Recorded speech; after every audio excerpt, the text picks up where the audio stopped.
Welcome back to the Creepypasta Files. Today we're covering one of my personal favorites, the Russian sleep experiment. Let's go.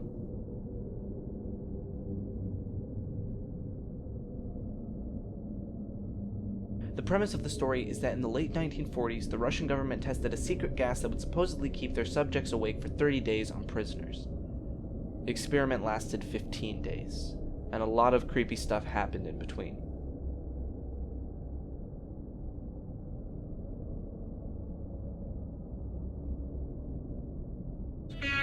Eight days and nights. If successful, it was to be the longest period of uninterrupted wakefulness ever recorded. During the first 5 days of the experiment, everything went about normal. The prisoners did not have any trouble staying awake, and the only thing of note was that the topic of conversations between the prisoners was getting darker in tone. But after day 5, the subjects began screaming until their vocal cords were torn. Then, the subjects tore apart the books they had been provided in their test chamber, and using their own feces as a sort of glue, covered up the observation windows of the chamber. After that, the screaming stopped, and the researchers couldn't see inside. The researchers gave it 3 more days of silence. There was no sound coming from the chamber, but the oxygen intake in the room suggested there was strenuous physical activity going on inside. On the 14th day, the scientists used the emergency intercom to send a message inside the chamber. "We are opening the chamber to test the microphones. Step away from the door and lie flat on the floor, or you will be shot. Compliance will earn one of you your immediate freedom." The subjects inside spoke for the first time since day 5. "We no longer want to be freed." There was some debate on what to do next, but at 12 a.m. on day 15, the scientists decided to open the chamber. First, they drained the chamber of the anti-sleep gas, replacing it with regular air. Then the subjects started talking again, pleading that they turn the gas back on. A group of soldiers were sent to recover the patients, and when the door was opened, what they saw inside shocked everyone. There were only 4 out of the 5 subjects still alive. The living patients resembled corpses more than humans. Their chests were completely open, exposing their rib cage, heart, and lungs. The organs below the chest had been removed.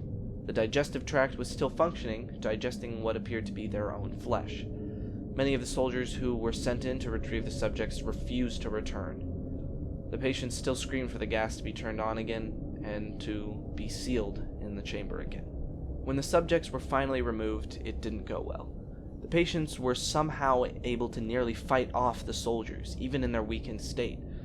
One soldier was killed by a patient, another brutally injured, and 5 more soldiers lost their lives to suicide after. During the struggle to restrain the subjects, 1 of the 4 subjects bled out and died. The surviving 3 were given surgery, however it was extremely difficult due to their inhuman strength and immunity to anesthesia. The surgeon even stated that it was medically impossible that they were still alive. But they were. After the surgery, 2 of the patients with intact vocal cords were asked why they had done what they had done, and why they wanted the gas on again. The patients replied, "I must remain awake." The other patient wrote a note to the doctor after the surgery.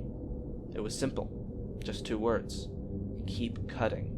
After much debating, it was decided by the Russian government that was funding the project that they would put the patients back into the sealed room and turn on the gas again. The patients still hadn't slept, but they were struggling to stay awake now that they were off the gas. During the process, 1 of the patients fell asleep, then died almost instantly. The only subject with vocal cords left started begging for the gas to be turned back on now, and the commander of the operation called for the door to be sealed, while 3 researchers were still inside. At the word of this, one of the researchers inside pulled a gun, shot the commander, and then the other subject, the one with the missing vocal cords. The rest of the researchers fled, but the one with the gun stayed to ask the remaining test subject a question. "What are you?" The subject replied, "Have you forgotten so easily? We are you. We are the madness that lurks within you all, begging to be free at every moment in your deepest animal mind. We are what you hide from in your beds every night. We are what you sedate into silence and paralysis when you go to the nocturnal haven where we cannot tread." The researcher shot the last subject. The end. Holy hell, that was intense.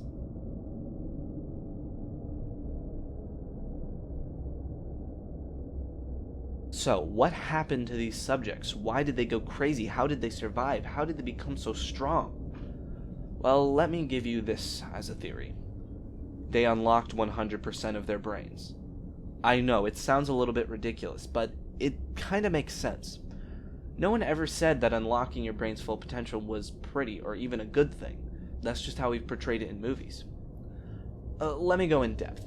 At the very end, one of the subjects says, "We are the madness that lurks within you all, begging to be free at every moment in your deepest animal mind.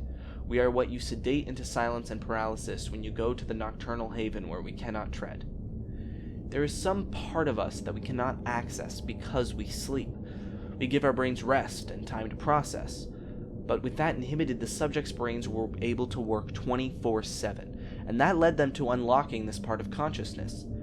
That's why they were strong and could withstand such damage and still survive. Their brains were on overdrive, working constantly and continuously, uninterrupted. They could live without things we think we need because their brains were working harder than ours. That's why when they fell asleep, they died. As soon as their brain rests, it stops being able to sustain the body at the abnormal level of damage while resting. That is why they were afraid of sleeping. That is why they wanted the gas to be put back on. So what about the phrase, keep cutting? Well, this is freaky, but I think I know what they wanted. At this point in the story, the patients had gone a substantial time without the gas. This meant that the natural need to sleep was taking over. So, what is one sensation that instantly gets adrenaline pumping and jolts you awake? Pain. The subjects wanted to continue the surgery because they wanted to feel the pain to keep them awake. So that's my theory for the Russian sleep experiment.